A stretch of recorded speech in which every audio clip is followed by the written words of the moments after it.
നമുക്കൊരു ആന്തരിക സൗഖ്യം കിട്ടേണ്ട ഒരു വിഷയമാണ്. അനേകം മക്കൾ കാണുമ്പോൾ എന്നെ വല്ലാതെ ഭാരപ്പെടുത്തുന്ന ഒരു വിഷയം കൂടിയാണ്.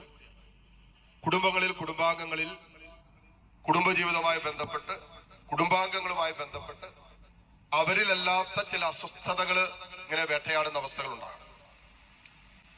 ഒരു ഉദാഹരണം പറഞ്ഞാൽ, വിവാഹപ്രായമായ ഒരു മകൾ വീട്ടിലുണ്ട്. 30 വയസ്സായി 35 വയസ്സായി വിവാഹം നടന്നിട്ടില്ല. അപ്പൊ അതാണ് നിങ്ങളുടെ കുടുംബത്തിന്റെ ഒരു വേദന, അല്ലെങ്കിൽ ഒരു സ്വകാര്യ ദുഃഖം. സ്വാഭാവികമായിട്ടും നമുക്കൊക്കെ കുടുംബാംഗങ്ങൾക്കൊക്കെ അങ്ങനെ ഒരു കുടുംബാംഗം കുടുംബത്തിലുണ്ടെങ്കിൽ അതൊരു വേദനയാണ്. അല്ലെങ്കിൽ ഏതെങ്കിലുമൊക്കെ ദുശീലങ്ങൾക്ക് അടിമപ്പെട്ടു പോയവര്, ഏതെങ്കിലും അവിശുദ്ധ ബന്ധങ്ങൾ കഴിയുന്ന ഒരു മക്കളുണ്ടെന്ന് വിചാരിക്കുക. ഉപേക്ഷിക്കാൻ പറഞ്ഞിട്ട് ഉപേക്ഷിക്കുന്നില്ല. ആ കുടുംബത്തിന് മുഴുവൻ സന്തോഷം പോയി. അങ്ങനെ കടന്നു പോകുന്ന ഒരു അവസ്ഥയിൽ നിശ്ചയമായിട്ടും ഇതൊരു ഭാരമാണ്, ഇതൊരു വിഷയമാണ്.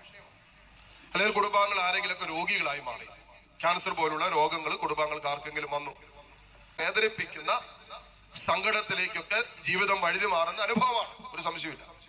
വൈകാരിക മനുഷ്യനെ അത് വല്ലാതെ സ്വാധീനിക്കും, അസ്വസ്ഥപ്പെടുത്തും. ഇങ്ങനെയുള്ള അനുഭവങ്ങൾ ഉണ്ടാകുമ്പോൾ നമ്മൾ ശ്രദ്ധിക്കേണ്ട ഒരു കാര്യമുണ്ട്.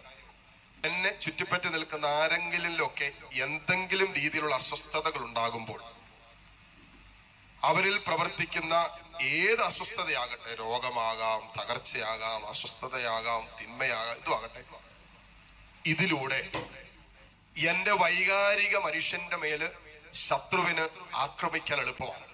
ശ്രദ്ധിക്കണേ, പിള്ളേര് ചിലപ്പോ പഠിക്കേണ്ട സമയത്ത് പിള്ളേര് പഠിക്കൂല.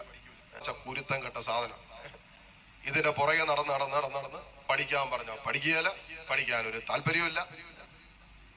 അങ്ങനെയൊക്കെയുള്ള ചില പിള്ളേര് വീട്ടിലുള്ളപ്പോൾ അത് വലിയ വിഷമാണ് ചില മാതാപിതാക്കൾ.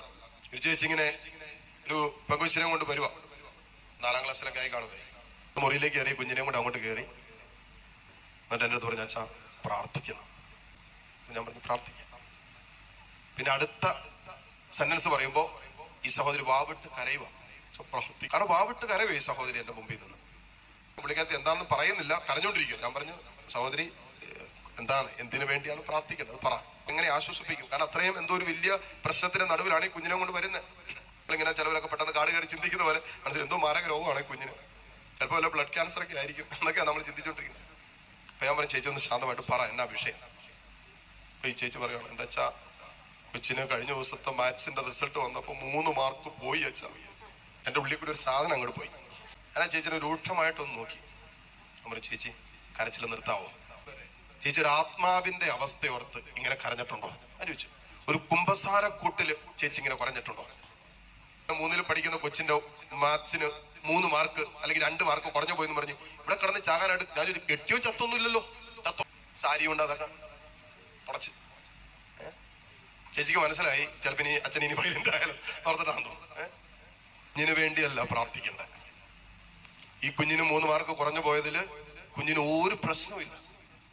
എന്റെ സ്ഥാനത്ത് വേറെ വല്ലവരായിരുന്നെങ്കിൽ ചേച്ചി ഈ ഒരു കാര്യം പറഞ്ഞുകൊണ്ട് ഈ മോങ്ങുന്ന കണ്ടു കഴിഞ്ഞാൽ, കുഞ്ഞിന് 3 മാർക്ക് കുറഞ്ഞു പോയെന്ന് പറഞ്ഞ് ഏതാണ്ട് നമ്മൾ വിചാരിക്കും, ഞാൻ പറഞ്ഞില്ല ഞാൻ കാട് കയറി ചെന്ന് ക്യാൻസർ രോഗമൊക്കെ എന്ന് വിചാരിച്ചു. പറയുന്ന സഹോദരിയിൽ ആ കുഞ്ഞിൽ ഉണ്ടായ ഒരു അവസ്ഥ വിപരീതമായി സ്വാധീനിക്കാൻ തക്ക വിധത്തിൽ ഈ മകളിലാണ് ആ തിന്മയ്ക്ക് പെട്ടെന്ന് എളുപ്പത്തിൽ സ്വാധീനിക്കാൻ പറ്റിയത്. നമ്മൾ ഇപ്പോഴും ശ്രദ്ധിക്കണം. ഇപ്പൊ മകന്റെ വിവാഹം നടന്നിട്ടില്ല, അമ്മ ഇന്ന് നിരാശയിലാണ്.